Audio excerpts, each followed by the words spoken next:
Tonight on the docket, it's official. Congressman Ron Paul is running for president in 2012.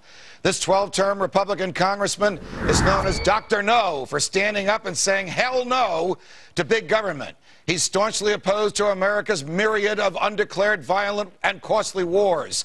He's a proponent of sound money, and he's as furious as I am at the Federal Reserve for destroying the value of your dollar. And he's brave enough to fight the welfare and the warfare state no matter the political fallout. He's never voted to raise the debt ceiling, and he demands, like you and I, that the government balance its books, just like you and I do. So will America say yes to Dr. No? Here now, that champion of freedom, Texas Republican Congressman Ron Paul. Congressman Paul, welcome to Freedom Watch. Thank you, Judge. Good to be with you. I think I know the answer, and I think the people behind you know the answer, but why do you want to be president of the United States? To shrink the size of government and expand the liberty of every single American. The signs behind you have a wonderful three-word phrase: restore America now. What have we lost that you want to restore? Well, we got off to a grand start. It was never perfect, but we emphasized individual liberty and personal property rights like no other country ever did, and we believed in sound money. We became the freest and most prosperous country in the history of the world. In the last 100 years, and amazingly, it coincides with the introduction of a different foreign policy, the income tax and the Federal Reserve.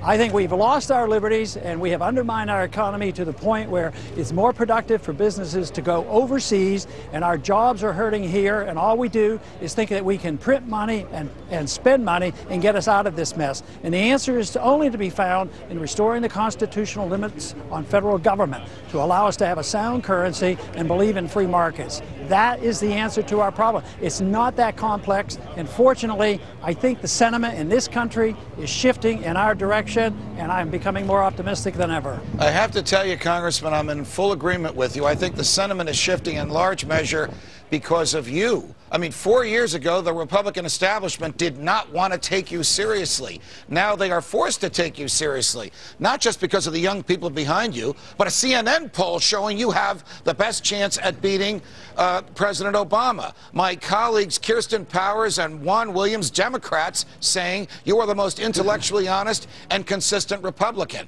What does the Republican establishment say to you about you today? They, in many ways, ignore me and wished I'd go away.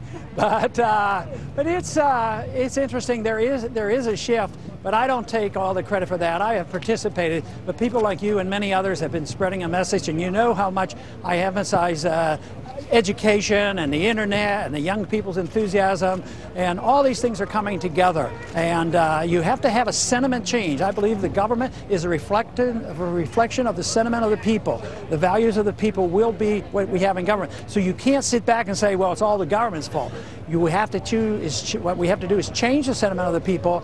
Then our representative and our president will have different views, because one individual can't do it. The people have to endorse. If we were to get rid of the Fed, if 99% of the people want to keep the Fed, you can't do it. Right. But guess what? The 99% no longer support the Fed. I think we're winning that argument. What would you say is the most important issue that you'll be running on? What most resonates with the voters whose votes you seek today?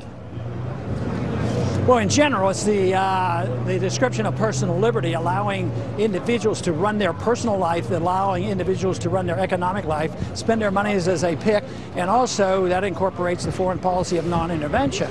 But on specific issues that people get interested in is the budget in Washington, the debt, the obligations, certainly the foreign policy, and the Federal Reserve and monetary policy excites a lot of them. So there's a lot of issues involved, but overall, it's the understanding of how personal liberty should be our goal and how it can solve most of our problems. Do you think the Republican Party, and I don't mean the free marketers and the people that believe in small government, I mean the big government folks, Gingrich, Romney, Santorum, do you think they're out of step with what the country really needs now? They're out of step with what the voters really want? They're yesterday's news? Anybody that promotes government answers to problems that the government created, no, I don't think. I think they are out of step.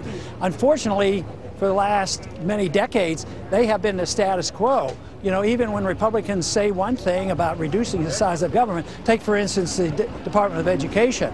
When Republicans had a chance to do something about it, they doubled the size of the Department of Education. So, but I think that's passing now, and I think the status quo is no longer what the people want, and that's what the Tea Party movement and the Freedom Movement is all about. We're tired of the status quo promoting something that is not good for the people, and it violates our Constitution. So for that reason, I think we should be optimistic that the momentum is in our direction, not in the directions of those who represent the status quo and continuing with more government involvement and authoritarianism. Congressman Paul, I know you have a busy day. We appreciate the time you've given us. God bless those wonderful people behind you, and thanks for joining us on Freedom Watch.